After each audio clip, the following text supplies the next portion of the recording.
é levado para ser circuncidado ao 8º dia e recebe o seu nome Salvador, nós temos aqui um momento singular em que Deus, feito gente, se submete ao requerimento de ser circuncidado como um menino judeu.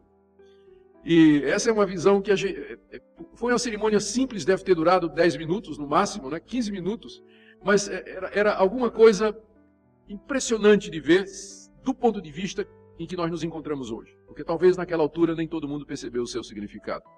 Ali nós temos o próprio Deus, feito homem, se sujeitando a ser mutilado, porque é uma mutilação, se sujeitando a ser mutilado e ocupando o lugar do pecador, e tudo isso por amor àqueles que ele veio resgatar. Mas tem mais coisas aqui. Quando Jesus é circuncidado, ele então se torna obrigado a cumprir toda a lei, porque a circuncisão era o símbolo de todo aquele sistema de leis.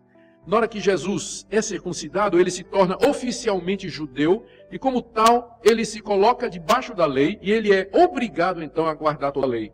É isso que Paulo diz em Gálatas capítulo 5, verso 3, que quem se circuncida é obrigado a guardar toda a lei. Então Jesus ali se submete à lei, ali ele se coloca debaixo da lei, como Paulo diz lá em Gálatas capítulo 4, verso 4, que na plenitude dos tempos Deus enviou seu Filho, que nasceu de mulher e nasceu debaixo da lei para resgatar os que estavam debaixo da lei. A lei de Deus, embora tenha sido dada aos judeus, ela tem uma abrangência mundial, porque as exigências de Deus não são somente para os descendentes de Abraão.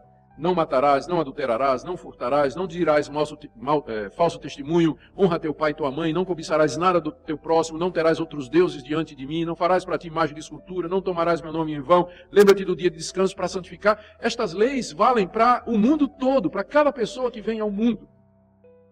Então Jesus, e essas leis, elas tomam substância na lei de Moisés, elas estão escritas na lei de Moisés. Quando Jesus nasce judeu, ele nasce oficialmente debaixo da lei, com a obrigação de guardar a lei, mas ele faz isso com um objetivo, para resgatar todos os que estão debaixo da lei. Não somente judeus, mas também gentios como vocês e como eu. Você pode perguntar, mas o que é que tem de mal estar debaixo da lei? Não foi Deus que deu a lei? Não foi Deus que revelou-se a Moisés e à nação de Israel e deu a sua lei que é santa, justa e boa? O problema não é a lei. O problema somos nós. Se nós não fôssemos pecadores, seria uma bênção estar debaixo da lei, porque naturalmente nós não mataríamos, não roubaríamos, não cobiçaríamos as coisas do próximo, não mentiríamos, nós adoraríamos somente a Deus. Então seria uma maravilha estar debaixo da lei se nós não tivéssemos pecado, se nós não fôssemos inclinados por natureza a quebrar cada um dos preceitos dessa lei. A nossa inclinação natural é quebrar essa lei toda, cada um dos seus preceitos. Por isso que não é vantagem para nós viver debaixo da lei, porque a lei vai revelar o nosso pecado, a lei vai nos caracterizar como transgressores, e a lei vai exigir que nós paguemos o preço de termos desobedecido a Deus.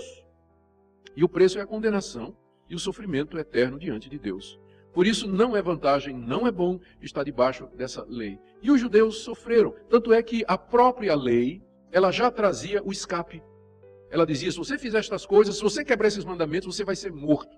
Mas aí a própria lei dizia, contudo, se você está arrependido, se você confessar os seus pecados, você pode trazer um animal que vai ser sacrificado no altar pelo sacerdote, e a vida daquele animal vai pagar pela sua. O sangue que ele derramar, Deus diz, eu aceitarei em troca do teu sangue e da tua vida. A própria lei de Moisés já trazia provisão para os pecadores. Trazia um sistema de sacrifício em que a vida dos animais substituía a vida do judeu.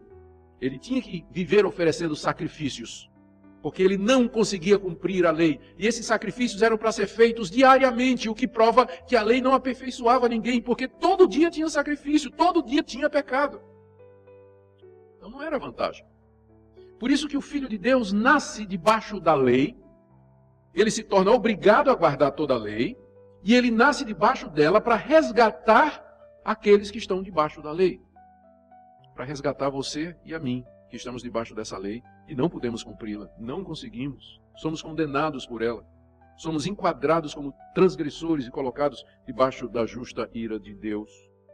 Ele foi circuncidado então, para ser obrigado a guardar toda a lei, para ser colocado debaixo da lei, E Paulo diz mais uma coisa a respeito disso, em Gálatas 3,13, ele se tornou maldição por nós, porque está escrito na lei, maldito todo aquele que for pendurado no madeiro.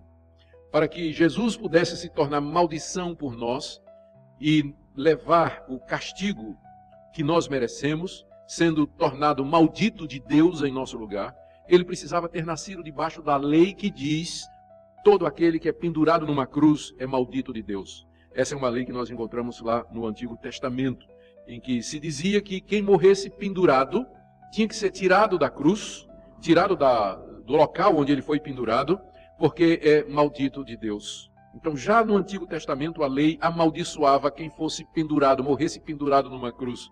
Por isso que ele nasce debaixo da lei, para que pudesse se tornar maldição em nosso lugar, para que ele levasse sobre si a maldição que estava sobre nós.